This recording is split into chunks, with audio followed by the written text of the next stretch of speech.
চিংড়ির জন্য প্রথমে একটা মাঝারি সাইজের আলু, 4-5টা শিম, একটা মাঝারি সাইজের মূলো, একটা মাঝারি সাইজের বেগুন এবং 3টে পেঁয়াজ এবং গোটা 7 থেকে 8টা রসুন এবং গোটা 3টে লঙ্কা, এগুলো ছোটো ছোটো করে কুচি করে নেবো। এবং তারপর নেবো 250 গ্রাম মতন চিংড়ি মাছ এবং 500 গ্রাম মতন পালং শাক, সেটা ছোটো ছোটো করে কুচি করে নেবো। তারপর চিংড়ি মাছগুলো নুন এবং হলুদ দিয়ে মাখিয়ে রেখে তারপরে ভেজে নেবো লাল করে। তারপর সেই কড়াইয়ের মধ্যে তেল দিয়ে দেবো 2 চামচ এবং রসুন, তারপরে শুকনো লঙ্কা, 5 ফোড়ন দিয়ে ভেজে নেব।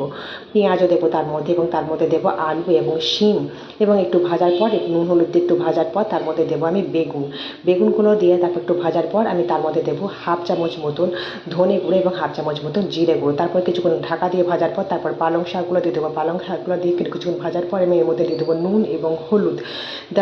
দেওয়ার পর কিছুক্ষণ যখন জলটা মরে আসবে, একটু সেদ্ধ হয়ে আসবে, তখন আমি এর মধ্যে দিয়ে দেবো চিংড়ি মাছগুলো। দিয়ে একটা বাটির মধ্যে আমি 1 চামচ সর্ষের তেল এবং 1/2 চামচ মতন গোটা সর্ষে দিয়ে ফোড়ন দিয়ে দেবো। ব্যাস, হয়ে যাবে আমার পালং চিংড়ি।